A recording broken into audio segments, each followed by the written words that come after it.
The fundamental nature of the mind, awareness, isn't something difficult. How could it be? There would be no mind without the fundamental nature of the mind.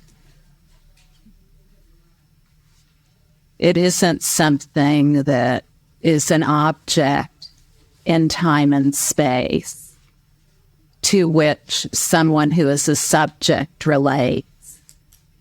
So the nature of the mind isn't understandable or discernible in a subject-object relationship. So to approach the knowledge of ourselves as we truly are, through looking at ourselves as someone who is headed to a destination called the fundamental nature of mind, will just lead to more turmoil. It'll just be turmoil of a new kind. And even if we're able to neutralize the contents of our mind somewhat through a new approach of a subject looking for something that is an object, then it will never lead to complete resolution of the contents of the mind in its basic space. The empty, originally pure, flawless, stainless, basic space of awareness has never gone to anything. It's never gone to anything other than itself. This is what a single non-dual expanse means. It means that it's entirely non-dual in nature, that it's stainless, flawless, original purity has never taken itself up as anything. It's never taken it up as something impure that needs to be purified. If we look at ourselves as a subject or an object that needs to be purified, then we're a very long way from realizing the reality, the underlying reality of everything.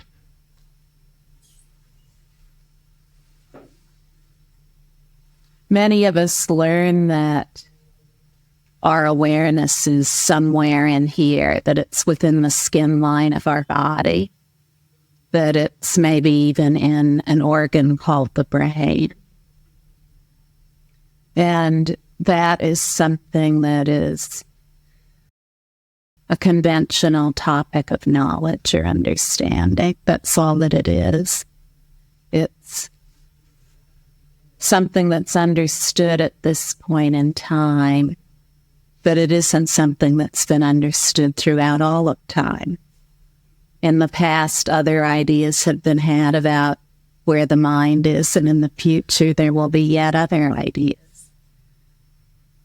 When we believe that we have generated awareness from within ourselves, then we have a point of view about who we take ourselves to be. We take ourselves to be an entity that is destructible, and that the awareness that has been generated by that entity, that is destructible too. It's destructible not only in terms of death, but it's possibly even destructible by its contents, the thoughts and emotions. When we broaden our understanding about what the nature of mind is, through simply relaxing our body and mind completely, we will very likely arrive at an entirely different conclusion about what awareness is, where it is, how it is, and why it is. It cannot be arrived at through intellectual speculation, but only through the complete relaxation of the body and mind in all circumstances. So I'm not suggesting just sitting around in a completely relaxed state in an easy chair all the time, but completely relaxing body and mind in all situations, in all circumstances, in relation to and indeed as everything that appears.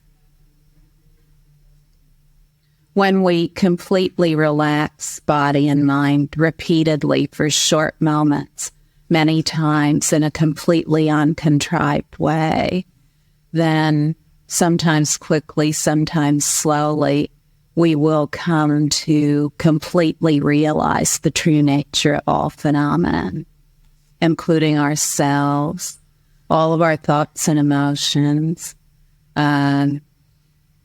the world we live in, the universe, the cosmos, and whatever may be beyond. The more we relax, the more it becomes obvious that awareness has never been generated by anything, let alone an individual human body. Awareness simply is, and it's completely inseparable from basic space. Space itself is aware.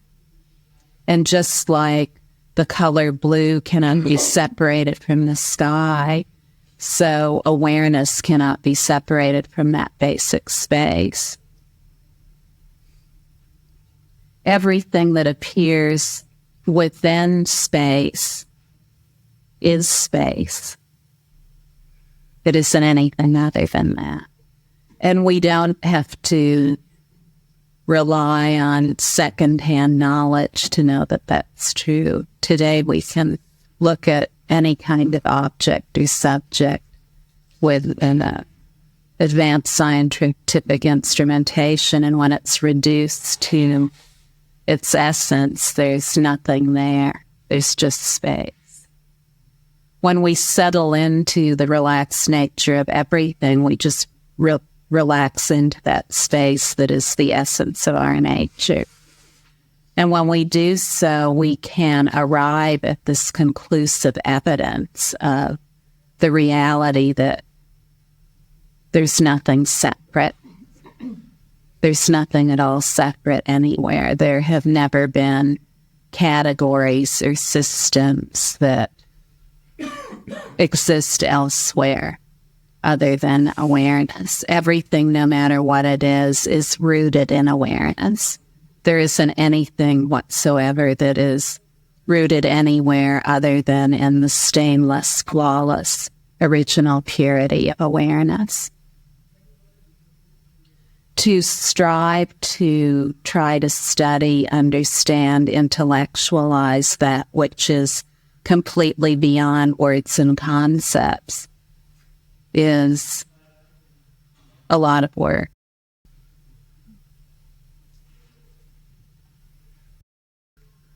To try to make ourselves good enough, worthy enough, pure enough to understand or to realize something that already is also a lot of work.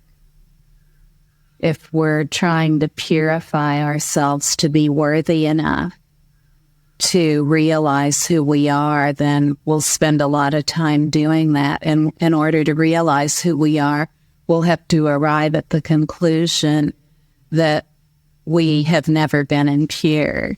So looking at everything and purifying, examining, trying to get rid of an individual, a personality, an ego is a lot of work. And in the end, we'll say, well, there was never an ego to work on. Where is that individual I was working on? I can't seem to locate the one I thought was at the control panel.